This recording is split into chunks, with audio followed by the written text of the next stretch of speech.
The Last of Us Season 2 is right around the corner, and those without knowledge of the second game are very excited for it, and rightly so.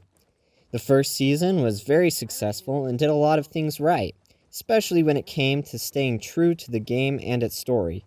But to be fair, I think the translation from the game to a show was very straightforward, and frankly, hard to mess up.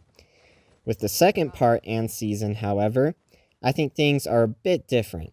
Where the first game had widespread success and acclaim, the second did not.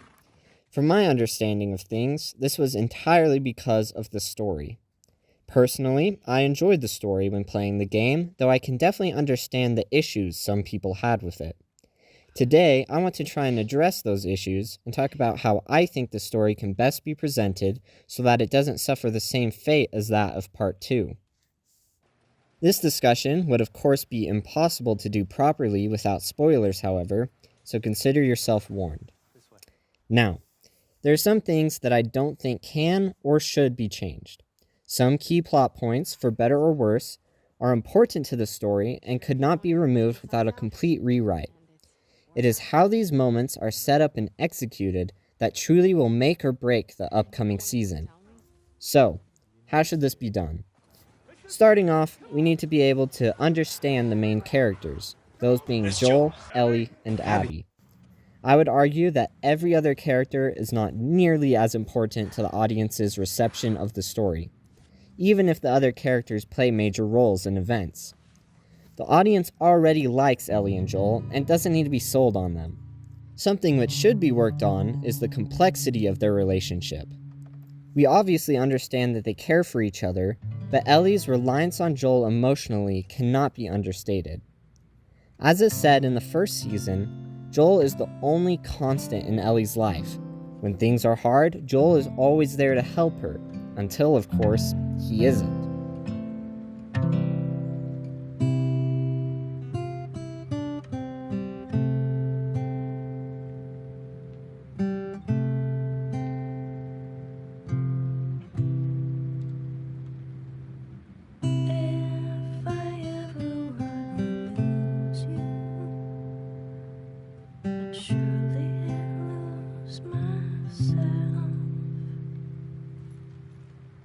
But I'm getting ahead of myself. Where exactly do we start? I'd say the game starts in a great place. Joel explains what happened previously to Tommy, giving a nice summary of the story so far, and reminding us of how he cares about Ellie. Quickly after this introduction, there's a short scene where he shows Ellie a guitar. Some folks call this thing here a guitar. And then it quickly jumps forward in time. This would be my first change. Again, spoilers, but I think that Joel dies too quickly. We aren't given enough time to feel connected with him. His death, though a shock, isn't as impactful as it could have been. There are a lot of ways to go about this, but I think that there should be at least 2, probably closer to 3 or 4, full episodes with Joel and Ellie before his death. This would also be a great time to build up Ellie's relationship with Dina and Jesse, so that their impacts on Ellie and her choices make more sense later. I also believe that including Abby and co. at this time would be a mistake. I personally like the idea of everything Wolves and Scars being excluded till the end of Abby and Ellie's first confrontation. We as the audience should be confused and angry when Joel is killed after saving Abby. I think that showing Abby's party at all before his death is a mistake.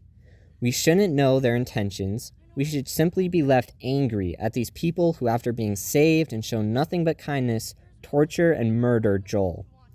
With at least 2 more seasons, there's plenty of time to explore Abby's story and to build up to the final confrontation between her and Ellie.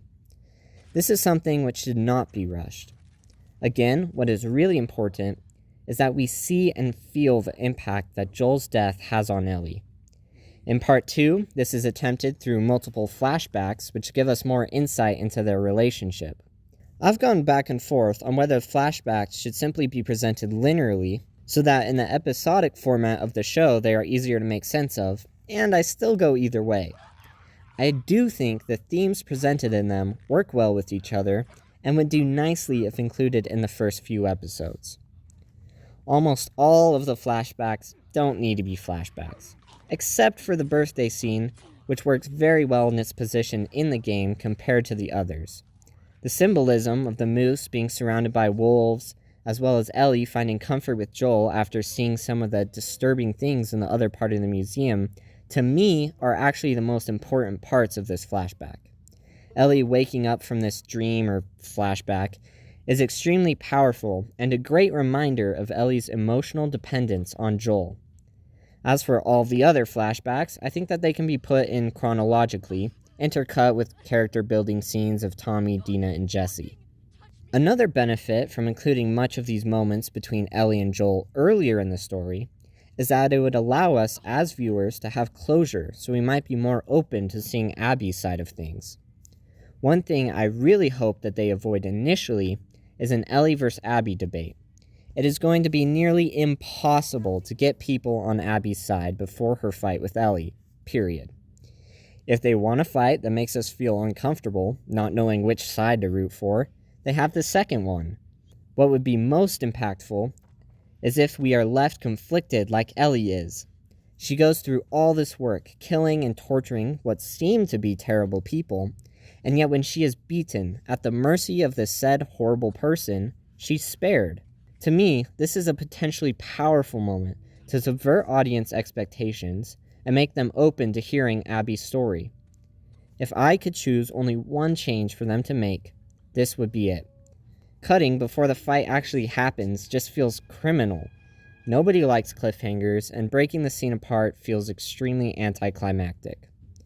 How I see it, Part 2 is much less a story of two conflicting characters, and more the story of two characters who happen to have conflicts at times.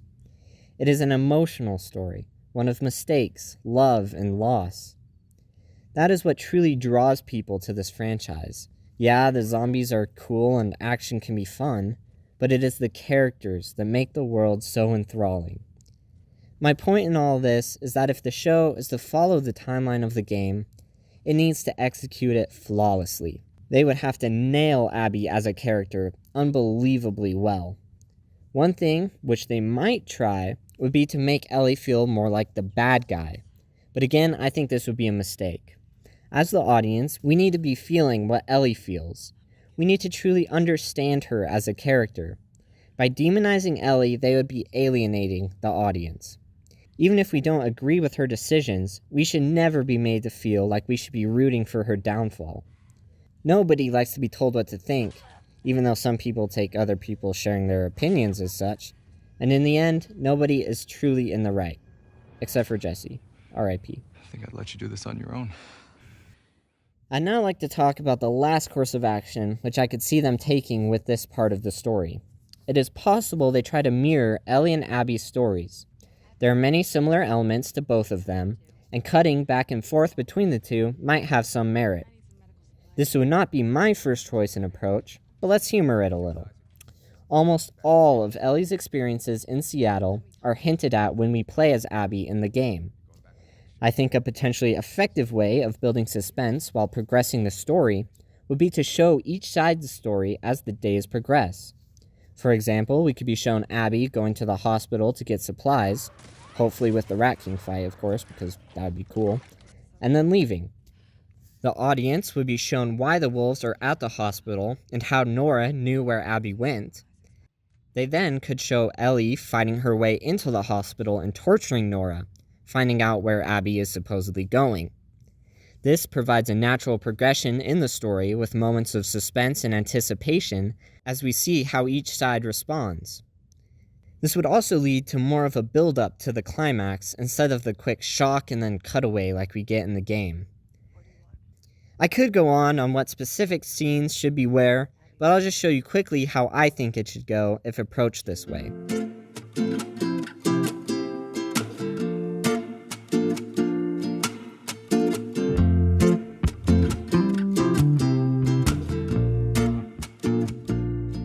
Alright, there are a few more miscellaneous things that I want to talk about.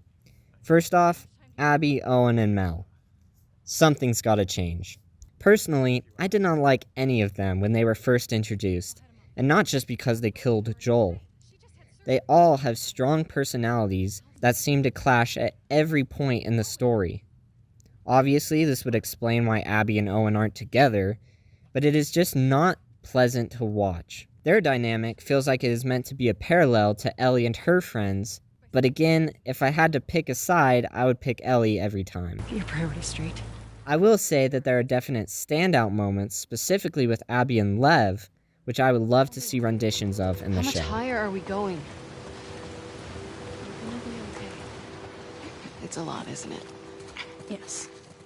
Long explanation short, soften up the characters a little, and define them better so that they feel like real individuals. Also, a lot of Lev. I like Lev. He has a fun dynamic with Abby. Show off. It's not that hard. Uh-huh. Next, I said this already, but I want the focus to be on the main characters. They can make an entertaining show with the war between wolves and scars and monsters, but that's not what The Last of Us is about. It is about finding purpose and joy in a dark world. It is about dealing with loss, confusion, and pain. Speaking of which, the ending. I see Abby sparing Ellie as the set ending for all the events prior. But after that, there is room for a lot of new interpretations. Up until that point, the story is largely a tragedy. Ellie loses Joel and Jesse, Tommy is crippled, and there is nothing to show for it but more death and suffering. Ellie truly becomes a fallen character, and in part 2, she redeems herself too late. By leaving to go after Abby the second time, she loses everything good that's left in her life, and the ending is heartbreaking.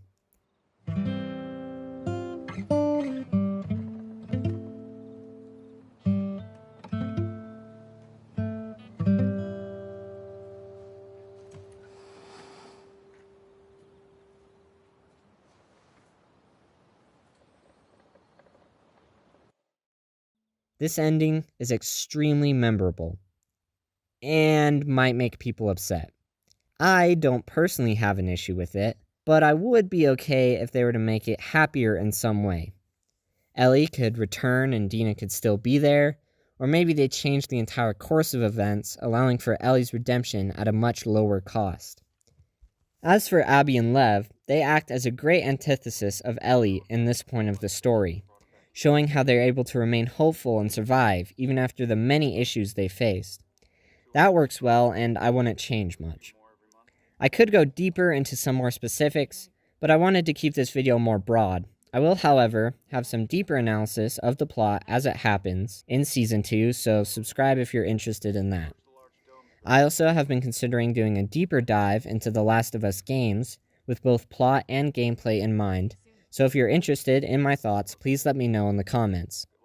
If you have any other suggestions for me, whether TV shows, movies, or video games, I love to try new things. Likes also exist and help. And don't worry, unlike Joel, I'll be back.